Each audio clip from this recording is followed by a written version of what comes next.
Bonjour, bienvenue dans Femmes et Pouvoir, l'émission qui met en lumière des femmes qui savent lier pouvoir et féminité, mais surtout l'émission des femmes qui osent changer le monde. Nous sommes au sommet mondial des femmes dans l'industrie manufacturière et notre invitée n'est autre que Caroline Télémaque, présidente fondatrice du club Les Gazelles. Bonjour Caroline. Bienvenue sur le plateau de Femmes et Pouvoir. Alors, qu'est-ce que c'est le club Les Gazelles? Le club Les Gazelles, c'est un projet que j'ai mis 6 ans à réaliser et c'est quelque chose que j'ai mis sur pied parce que pour moi, je voulais faire 2 choses. Faire comprendre aux femmes qu'il faut qu'elles prennent soin d'elles et je voulais aussi fédérer des femmes, toutes nationalités, professions confondues, pour sortir de l'isolement et créer de la richesse. Donc, c'est ça le Club Les Gazelles et c'est ça que je fais depuis 11 ans. Est-ce que ça pourrait être ça, votre définition du mot pouvoir?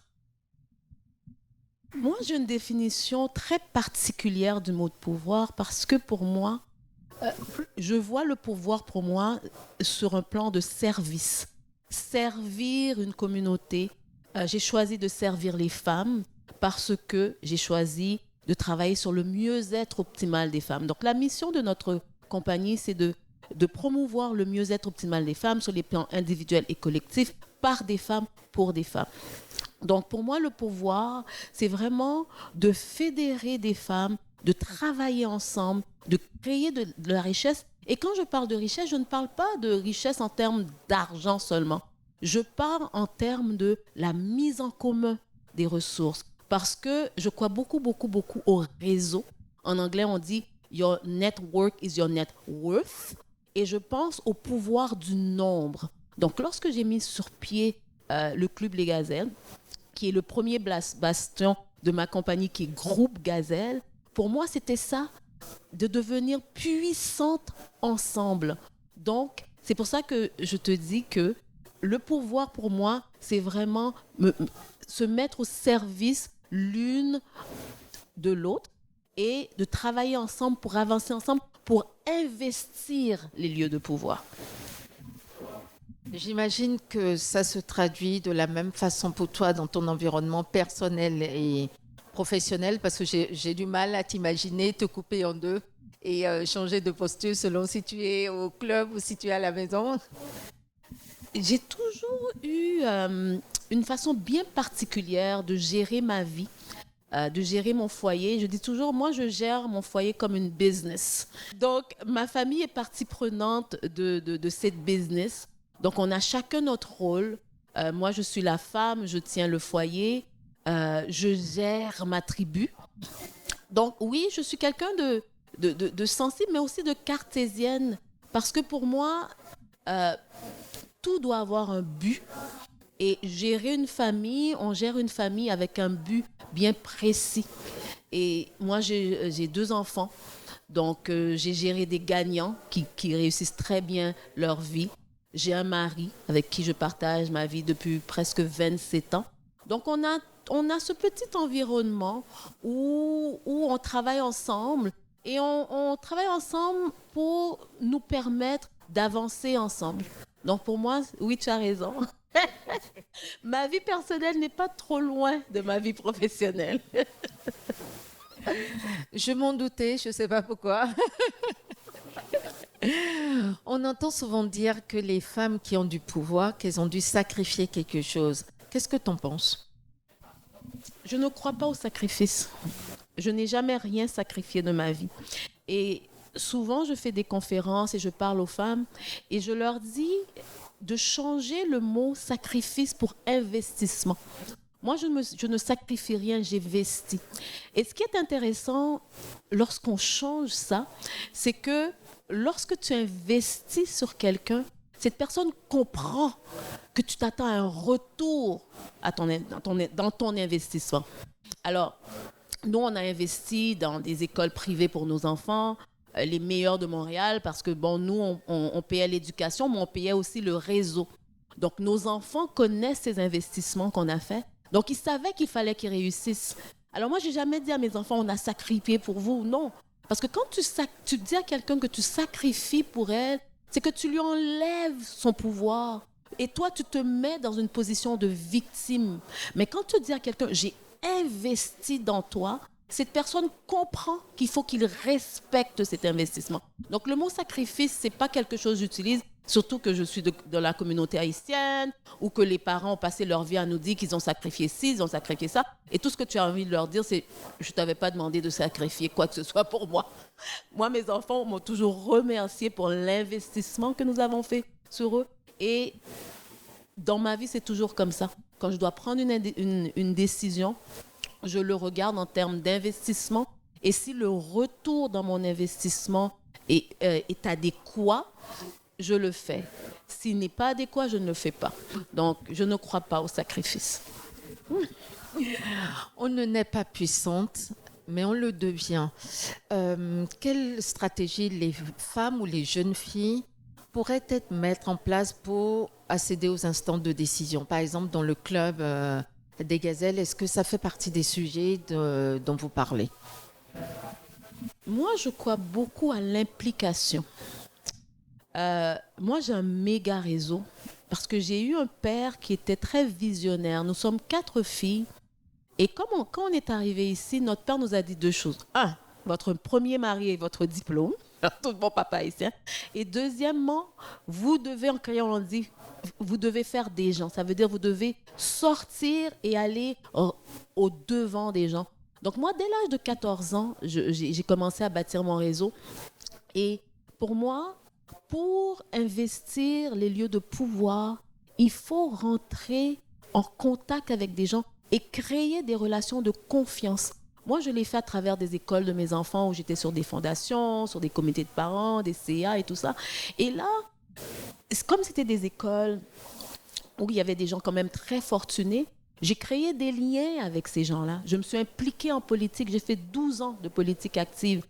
J'ai été directrice de campagne, j'ai été directrice financière. Et je me suis montée un réseau de gens qui m'ont vu travailler et qui ont cru en moi et qui, par la suite, m'ont ouvert les portes. Donc, et c'est pour ça que j'ai fait le Club Les Gazelles. Parce que j'ai compris que beaucoup de femmes, surtout les femmes des communautés culturelles, ne comprenaient pas l'importance de réseauter. Et moi, mon réseau le plus puissant, je l'ai monté en réseauté, en m'impliquant bénévolement sur toutes sortes de comités, CA et tout ça. Et c'est ça. Donc moi, je crois que ça passe par la tribu. Et ta tribu, c'est les gens avec qui tu as travaillé, qui te connaissent, qui ont confiance en toi et qui veulent suivre ton mouvement, qui veulent te suivre. Alors c'est ça pour moi. Est-ce que les organisations ont un rôle à jouer dans la session des femmes dans les instants de décision?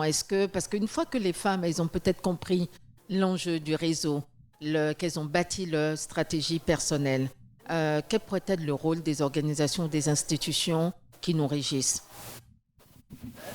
Je pense que ce serait vraiment de donner les opportunités aux femmes, justement d'atteindre ces réseaux, soit par formation, soit en créant des opportunités. Je sais qu'au niveau du Club Les Gazelles, et Madame Louise Harel est une amie à moi. Et il y a plusieurs années, elle m'a rencontrée, elle m'a dit, tu sais Caro, j'aimerais ça qu'on travaille ensemble pour monter, pour former des femmes que moi je pourrais présenter pour des CA. C'est un projet qui est sur ma table à dessin. Je l'ai rencontrée dernièrement et je lui ai dit, écoutez Madame Harel, je vais vous appeler parce que nous sommes rendus là. Et je veux vraiment monter cette base, cette banque de candidates pour pouvoir... Parce que quand tu as quelqu'un comme Madame Harel qui présente quelqu'un, c'est pas n'importe quoi. Hein? Donc, nous, à notre niveau, en 2020, c'est là-dessus que je vais travailler. Que pensez-vous des quotas, de l'instauration des quotas? Est-ce que ça pourrait être un moyen? Mais je pense que malheureusement, nous sommes encore là. On n'a pas le choix. Si on veut atteindre la parité, si on veut vraiment avoir des femmes qui puissent investir les lieux de pouvoir, je pense que pour le moment, on n'a pas le choix que d'installer les quotas. Moi, je me dis, c'est une question d'opportunité. Tous les moyens sont bons. Donc, si ça prend des quotas pour nous permettre d'arriver où on doit arriver, mais alors ça prend les quotas. On va marquer une petite pause.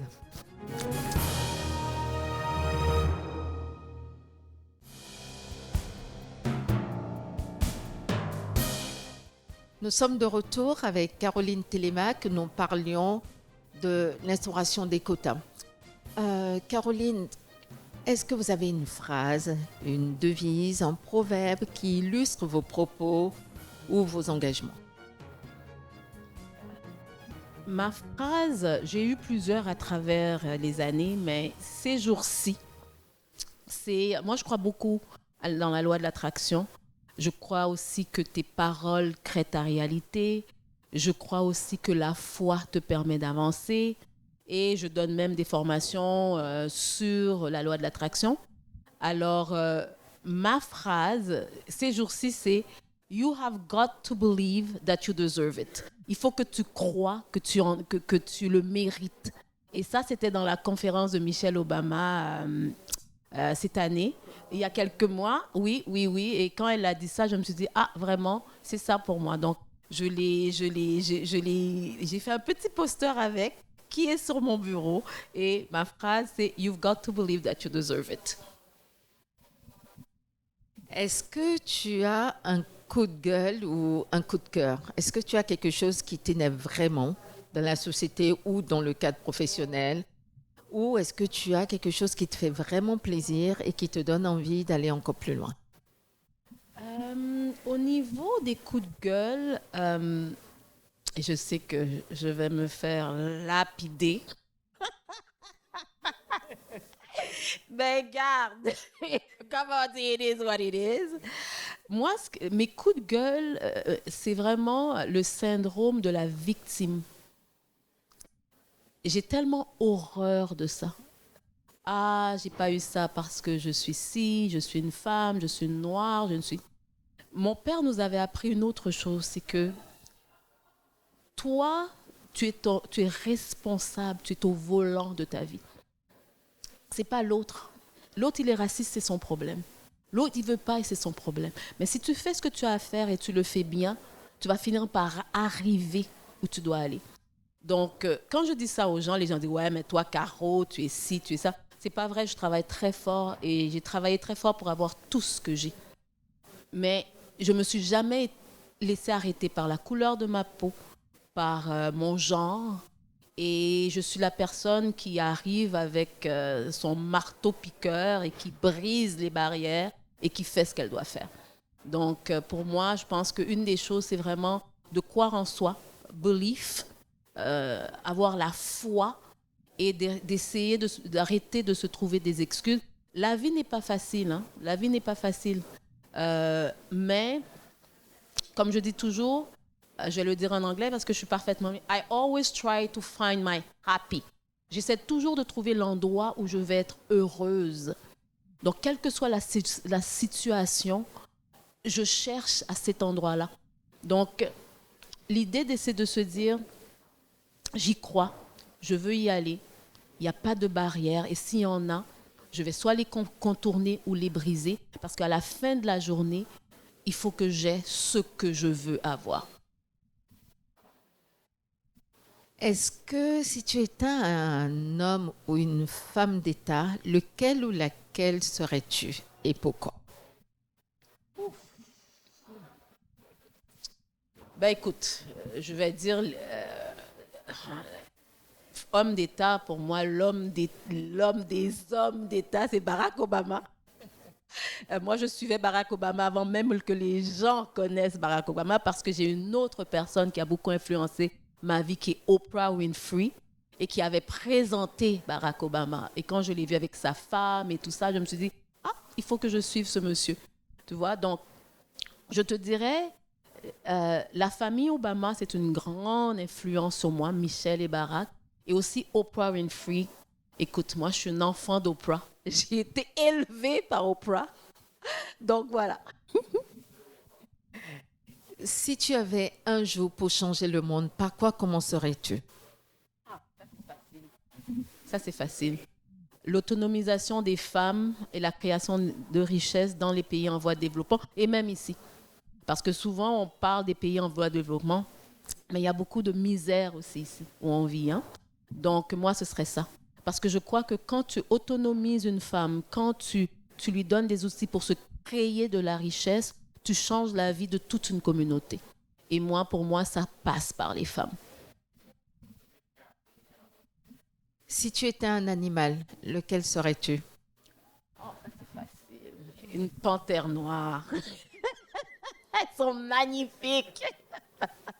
Et si j'étais une fleur, je serais une orchidée.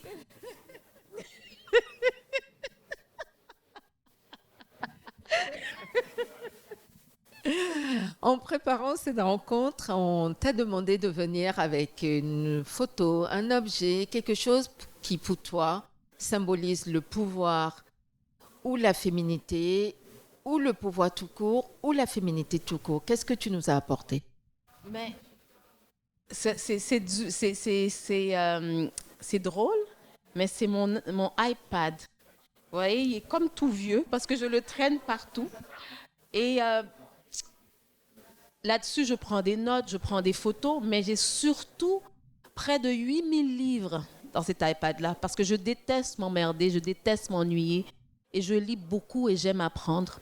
Donc, tout ce que je lis, sans compter les livres papier parce que j'ai une grande bibliothèque, est sur mon iPad.